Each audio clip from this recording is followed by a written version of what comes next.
ನಿನ್ ಕೆಲಸ ನೀನ್ ನೋಡ್ಕೊಂಡಿರುತ್ತೆ ಎಷ್ಟು ಹೇಳಿಲ್ಲ ನಿಂಗೆ. ಅಯ್ಯೋ ನಾನೇನ್ ಮಾಡ್ದೆ? ಇನ್ನ ಏನ್ ಮಾಡ್ಬೇಕು? ಕಾಂತಿ ಹತ್ರ ಹೋಗಿ ಅಣ್ಣ ಅದಕ್ಕೆ ಬಂದಿದ್ದಾರೆ ಅಂತ ಯಾಕೆ ಹೇಳ್ದೆ?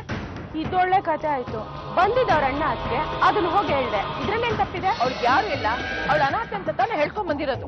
ಅಯ್ಯೋ ನೀವ್ ಹಾಗೆ ಹೇಳಿರೋದಕ್ಕೂ ನಾನ್ ಮಾತಾಡಿದಕ್ಕೂ ಏನತ್ತೆ ಸಂಬಂಧ? ಈ ತರ ಮಾತಾಡ್ಬೇಡ. ಪಕ್ಕದಲ್ಲಿ ಐಶ್ವರ್ಯ ಇದ್ಲು, ಮೊದ್ಲೇ ವಿಚಿತ್ರ ಹುಡುಗಿಯವಳು. ಒಂದು ಸಣ್ಣ ಅನುಮಾನ ಬಂದ್ರು 100 ಪ್ರಶ್ನೆ ಕೇಳ್ತಾಳೆ. ಅಂತದ್ರಲ್ಲಿ ಕಾಂತಿಗೆ ನಿಮ್ಮ ಅಣ್ಣ ಅದಕ್ಕೆ ಬಂದಿದ್ದಾರೆ ಅಂತ ಹೇಳಿದ್ರೆ ಏನಾಗ್ಬೋದು ಅನ್ನೋ ಪ್ರಜ್ಞೆ ಬೇಡ ನಿಂಗೆ? ಸರಿ ಬಿಡಿ, ಇನ್ ಮುಂದೆ ಏನೇ ಮಾತಾಡ್ಬೇಕಾದ್ರೂ ಇದ್ ಸರಿನಾ ಇದ್ ತಪ್ಪ ಅಂತ ಕೇಳ್ಬಿಟ್ಟೆ ಮಾತಾಡ್ತೀನಿ.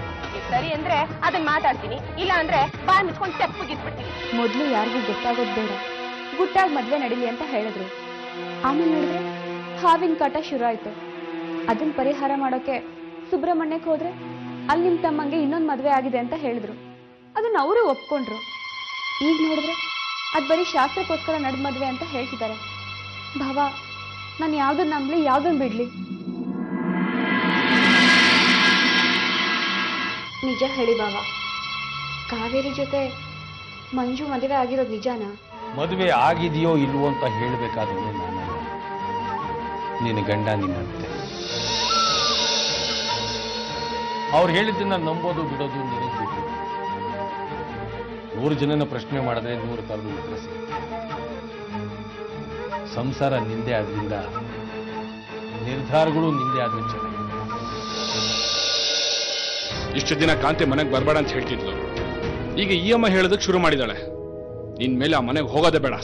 ಅದಲ್ಲ ರೀ, ಆ ರೇಣುಕಮ್ಮನವರು ದುಡ್ಡು ಸಂಬಳ ಅಂತೆಲ್ಲ ಏನೇನೋ ಮಾತಾಡ್ತಿದ್ರಲ್ಲ, ಅದೇನು ಅಂತ ನನ್ಗೆ ಅರ್ಥ ಆಗ್ತಿಲ್ಲ. ಇದ್ರ ಹಿಂದೆ ಬೇರೆ ಏನೋ ಉದ್ದೇಶ ಇದೆ ಅಂತ ನನ್ಗೆ ಅನ್ನಿಸ್ತಿದೆ. ಅದನ್ನ ಅರ್ಥ ಮಾಡ್ಕೊಂಡು ನಮ್ಗೇನಾಗ್ಬೇಕಾಗಿದೆ? ಹಾಳಾಗೋಗ್ಲಿ ಬಿಟ್ಟಾಕು. ನಮಗಂತೂ ಅವ್ರು ತುಂಬಾ ಅವಮಾನ ಮಾಡಿದ್ದಾರೆ. ನಾನ್ ಮಾತ್ರ ಅವ್ರನ್ನ ಸುಮ್ಮನೆ ಬಿಡೋದಿಲ್ಲ. ಅವ್ರಿಗೊಂದು ಪಾಠ ಕಲಿಸ್ತೀನಿ. ನೋಡಿ, ನೀವೇನು ಮಾಡಕ್ ಹೋಗ್ಬೇಡಿ. 1-2 ದಿನ ಕಳೀಲಿ. ನಾನೇ ಫೋನ್ ಮಾಡಿ ಮಂಜುನಾಥನ್ ಹತ್ರನೋ ಇಲ್ಲಾಂದ್ರೆ ಕಾಂತಿ ಹತ್ರನೋ ಮಾತಾಡಿ ವಿಷಯ ಏನು ಅಂತ ತಿಳ್ಕೊತೀನಿ. ನಿಮ್ಮಮ್ಮನ ಯಜಮಾನ್ಕೆಲಿ ಆಗದೆ ಇರೋದೇನಿದೆ? ನನ್ನನ್ನೇನು ಈ ಮನೆ ಹಿರಿಸೊಸೆ ಅನ್ಕೊಂಡಿದಾರೋ ಇಲ್ಲ ಕೆಲಸದವಳು ಅನ್ಕೊಂಡಿದಾರೋ? ಅದ್ ಏನಾಯ್ತು ಅಂತ ಬಿಡಿಸಿ ಹೇಳ್ಬಾರ್ದಾ? ಮುಕುಂದ ನೇತ್ರ ಬಂದಿದ್ರಲ್ಲ, ಆ ವಿಷಯನ ಕಾಂತಿ ಹತ್ರ ಹೇಳ್ದೆ. ನಿಮ್ಮ ಅಣ್ಣ ಅದಕ್ಕೆ ಬಂದಿದ್ದಾರೆ ಅಂತ. ಅದಕ್ಕೆ ಬಾಯಿಗೆ ಬಂದಂಗ್ ಬೈದ್ರು. ಯಾಕಂತೆ? ಇನ್ಯಾಕೆ? ಕಾಂತಿ ಮಂಜುನಾಥನ್ ಹೆಂಡತಿ ಅಂತ ಐಶ್ವರ್ಯಂಗೆ ಎಲ್ಲಿ ಗೊತ್ತಾಗ್ಬಿಡುತ್ತೋ ಅನ್ನೋ ಭಯ. ಈ ನಾಟಕಗಳೇ ಆಗೋಯ್ತು. ಇವ್ರು ಏನ್ ಬೇಕಾದ್ರೂ ಮಾಡ್ಕೊಂಡು ಹಾಳಾಗೋಗ್ಲಿರಿ. ನಮ್ಮನ್ನ ಯಾಕೆ ಮಧ್ಯೆ ಎಳಿಬೇಕು? ಈ ಮನೆಯಲ್ಲಿ ಏನ್ ಮಾತಾಡೋದು ತಪ್ಪೆ. ಹೋಗ್ಲಿ ಬಿಡು ಸುಶೀಲಾ, ಅಮ್ಮನ ಹಿಡ್ಕೊಂಡ ರೀತಿ ನನಗೂ ಇಷ್ಟ ಆಗ್ಲಿಲ್ಲ. ಏನ್ ಮಾಡಕ್ಕಾಗತ್ತೆ? ಏನ್ ಹೇಳ್ತೀರಾ? ಅದೇ ಕತೆ ತಾನೆ. ಶಾಸ್ತ್ರಕ್ಕೋಸ್ಕರ ಮದ್ವೆ ಅದೇ ಅಂತ. ಶಾಸ್ತ್ರಕ್ಕೋಸ್ಕರನೇ ಮದ್ವೆ ಆಗಿರಬಹುದು, ಆದ್ರೆ ಆ ಹುಡುಗಿ ಗತಿ ಏನು ಅಂತ ಯೋಚನೆ ಮಾಡಿದಿರಾ? ಐಶ್ವರ್ಯ, ನನಗೆ ಆ ಮದ್ವೆ ಒಪ್ಪಿಗೆ ಇರ್ಲಿಲ್ಲ. ಅಕಸ್ಮಾತ್ ನನಗೆ ಆ ಮದ್ವೆ ಒಪ್ಪಿಗೆ ಇದ್ದಿದ್ರೆ ನಾನು ಆ ಹುಡುಗಿ ಖಂಡಿತ ಮೋಸ ಮಾಡ್ತಿರ್ಲಿಲ್ಲ. ಅಮ್ಮನ ಒತ್ತಾಯಕ್ಕೋಸ್ಕರ ಮದ್ವೆ ಆಗ್ಬೇಕಾಗಿ ಬಂತು. ಅಮ್ಮ ಅಮ್ಮ ಅಮ್ಮ ಏನ್ ಹೇಳಿದ್ರು ಅಮ್ಮ ಅಂತ ಹೇಳ್ತಿರಲ್ರಿ. ಅಮ್ಮ ಹೇಳಿದ್ರೆ ಏನ್ ಬೇಕಾದ್ರೂ ಮಾಡ್ತೀರಾ? ನಿಮಗ್ ಸ್ವಂತ ಬುದ್ಧಿ ಅನ್ನೋದೇ ಇಲ್ವಾ? ಒಳ್ಳೇದೇನಾದ್ರೂ ಹೇಳಿದ್ರೆ ಮಾಡ್ರಿ, ನನ್ಗೇನೋ ಬೇಜಾರಾಗಲ್ಲ. ಆದ್ರೆ ಇಂಥ ವಿಚಾರಗಳಲ್ಲಿ ಯಾರಾದ್ರೂ ಅಮ್ಮನ್ ಮಾತು ಕೇಳ್ತಾರಾ? ನೀವೇ ಯೋಚನೆ ಮಾಡಿ. ಮೊದಲನೇ ಹೆಂಡತಿ ಸಾಯ್ತಾಳೆ ಅನ್ನೋ ಶಾಸ್ತ್ರ ನಂಬ್ಕೊಂಡು ಅದ್ ಯಾವ್ದೋ ಹುಡುಗಿಗೆ ಹೋಗಿ ತಾಳಿ ಕಟ್ಟಿದ್ರಲ್ಲ, ನೀವ್ ಆ ಹುಡುಗಿ ಕಟ್ಟಿರೋದು ತಾಳಿ ಅಲ್ಲ, ನೇಣ್ ಹಗ್ಗ ಅನ್ನೋ ಪಾಪ ಪ್ರಜ್ಞೆ ನಿಮಗ್ ಕಾಡ್ಲಿಲ್ವಾ? ನನಗೆ ಸತ್ಯ ಏನು ಅಂತ ಗೊತ್ತಿರ್ಲಿಲ್ಲ, ಬೇರೇನೋ ಅನ್ಕೊಂಡಿದ್ದೆ. ಆದ್ರೆ ಗೊತ್ತಾಗೋ ಹೊತ್ತಿಗೆ ಗೊತ್ತಾದ್ಮೇಲೂ ನೀವು ಬದಲಾಗಿಲ್ಲ.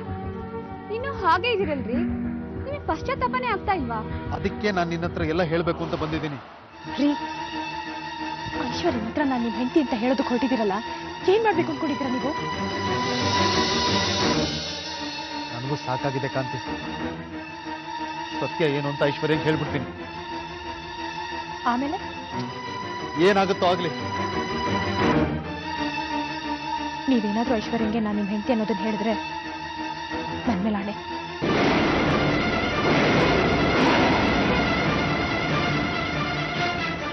ನೀವೇನು ಹೇಳೋ ಹಾಗಿಲ್ಲ. ಗೊತ್ತಾಗೋ ಕಾಲಕ್ಕೆ ಎಲ್ಲ ಗೊತ್ತಾಗ್ಲಿ, ಆಗ ನಾನಿಲ್ಲಿರಲ್ಲ.